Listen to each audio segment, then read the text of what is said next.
The Box by the Road, February 25th, 1957. A cold, gray morning in the Fox Chase neighborhood of Philadelphia, Pennsylvania. A college student stops his car along Susquehanna Road. He notices something in the underbrush along the side of the road. A cardboard box, plain, unremarkable, the kind of box you might see anywhere. He walks over to get a closer look. He peers inside, and then he runs. He runs back to his car, and he drives away, because inside that box, wrapped in a faded plaid blanket, was the body of a little boy, a small child, no older than 4 or 5 years old, nude, beaten, malnourished. His sandy hair had been recently and crudely cut. Clumps of hair were still on his body. His small hands and feet were wrinkled, as if he had been in water. He had been cleaned before being placed in that box. Someone had washed him. Someone had combed what was left of his hair. Someone had covered him with a blanket. And then, someone had driven to this quiet road in northeast Philadelphia and left him there, like he was nothing, like he had never existed. For 65 years, nobody knew his name. The world called him the boy in the box. Philadelphia called him America's unknown child. This is his story. February 25th, 1957. The body of Joseph Augustus Zarelli, though the world would not know his name for decades, was found on February 25th, 1957, in a wooded area off Susquehanna Road in the Fox Chase neighborhood of Philadelphia.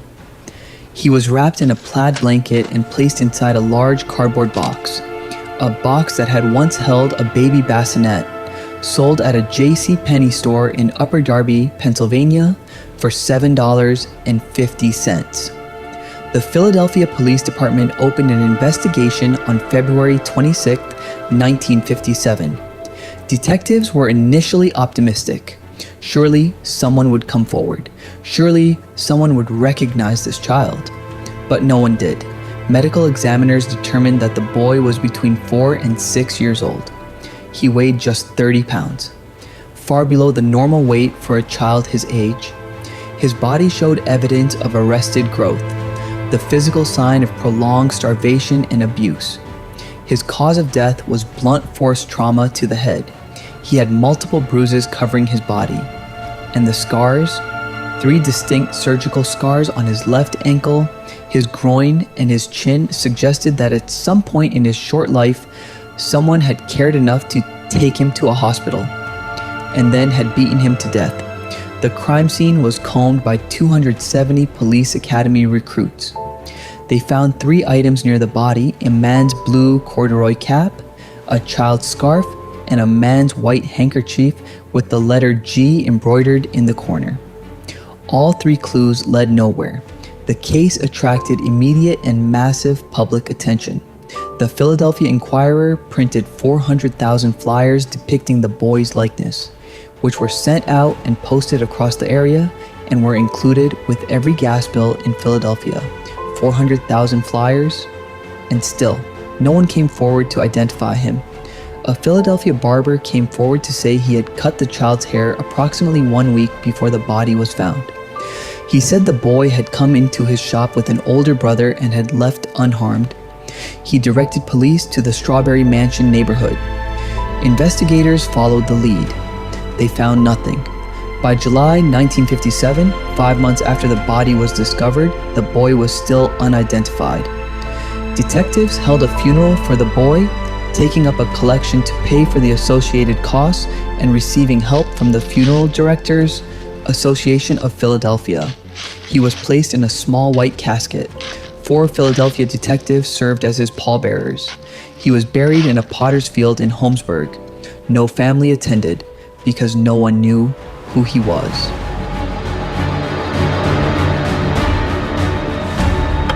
"65 years without a name." For 65 years, the identity of the boy in the box remained one of Philadelphia's greatest mysteries. Investigators pursued thousands of leads. They considered hundreds of theories. They followed up on more than 500 letters from citizens across the country. None of them led anywhere. In 1998, 41 years after the boy's death, he was exhumed and reburied at Ivy Hill Cemetery in Philadelphia. The Vidocq Society, a crime-solving organization based in Philadelphia, made up of forensic professionals, former FBI profilers, and homicide investigators, had taken an interest in the case. A sculptor named Frank Bender, a member of the Vidocq Society known for his remarkable facial reconstructions, created a bust of what he believed the boy's father might have looked like based on the child's features. The case was featured on America's Most Wanted.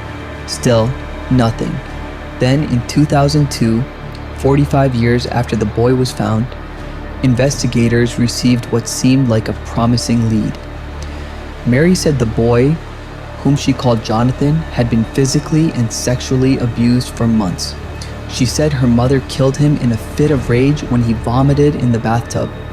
She said her mother then crudely cut his long hair, explaining the rough haircut, and drove the body to the road where he was found.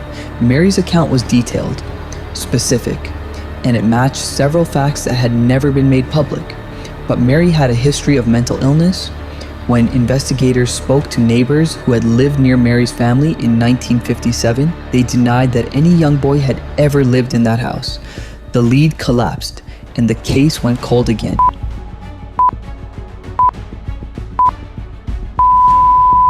"65 years later, a name." For decades, investigators had hoped that modern DNA technology would eventually crack the case. In 2019, a DNA sample was taken from the boy's remains and uploaded to genetic genealogy databases. Then, in October 2021, genealogists made a discovery. Using genetic genealogy, they traced the boy's DNA to relatives on his mother's side. They had a lead, but it took more than a year of additional investigation to confirm the identity. On November 30th, 2022, 65 years after the boy's body was found, the Philadelphia Police Department announced a breakthrough. Joseph Augustus Zarelli, born January 13th, 1953. He was 4 years old when he died. Outlaw also stated that it was clear the child had experienced horrors that no one should ever be subjected to. On January 13th, 2023 saw what would have been Joseph's 70th birthday. A new memorial containing his full name and image was unveiled at Ivy Hill Cemetery. After 65 years, he finally had his name back. But the investigation was not over, because identifying the victim is only the first step. Finding the killer is another.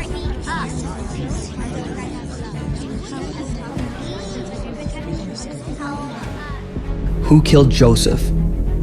At the December 2022 press conference, Philadelphia Police Commissioner Danielle Outlaw stated clearly, investigators confirmed that Joseph Zarelli was a child of a family from Delaware County, Pennsylvania. His parents have been identified, but authorities have been deliberately tight-lipped about the details of their suspects, because the investigation is ongoing. What is known is deeply disturbing. Joseph Zarelli was 4 years old when he died. He weighed 30 pounds, the weight of a 2-year-old. His body showed evidence of prolonged, systematic abuse. The surgical scars on his ankle, groin, and chin suggest that at some point he had received medical care, meaning someone in his life knew he existed, knew he was being harmed, and chose to say nothing. His hair had been cut after death. An attempt, investigators believe, to alter his appearance and make him harder to identify. He had been cleaned and wrapped in a blanket before being placed in a box. This combination of cruelty and care, of beating a child to death and then cleaning his body, cutting his hair, and carefully placing him in a box with a blanket, points to someone who knew this child intimately, someone who lived with him, someone responsible for him. The investigation now focuses on Joseph's family, specifically the adults in his life who would have known of his existence and been responsible for his care.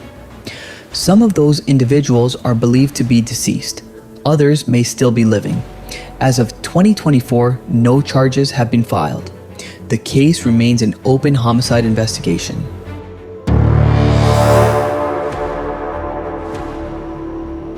America's Unknown Child. At Ivy Hill Cemetery in Philadelphia, opposite the front gate, there is a grave unlike any other. It is decorated with flowers, toys, and handwritten notes from strangers. Cemetery workers say they care for the space with special attention because it feels sacred. For decades, the headstone read, "America's Unknown Child," and below, "Heavenly Father, bless this unknown boy." People who never knew Joseph Zarelli left offerings at his grave. They brought toys he would never play with. They wrote letters to a child they never met. Because something about this case, about a little boy left in a box on the side of a road, broke through the usual distance people keep from tragedy. This was not a statistic. This was a child, a specific child, with a birthday, January 13th, and a name. A child who had been failed by every person who should have protected him, failed by whoever abused him, failed by whoever killed him, failed by the neighbor who saw the box a day before the police and said nothing, failed by a system that could not identify him for 65 years. Today, Joseph Augustus Zarelli's grave bears his name. The city of Philadelphia, the city of brotherly love, has not forgotten him, but the man or woman who put him in that box, still free, still unnamed, still unaccountable.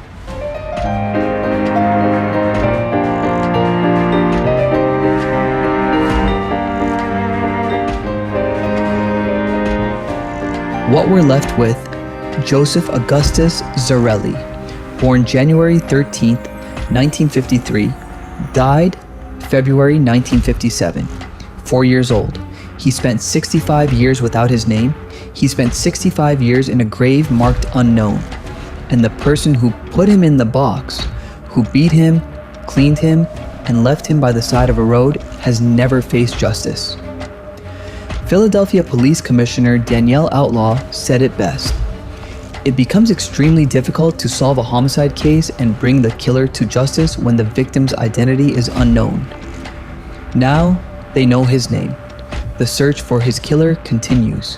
If you have any information about the death of Joseph Augustus Zarelli, contact the Philadelphia Police Department Homicide Unit at 2156-863334, because Joseph deserved better, and justice, real justice, is still possible.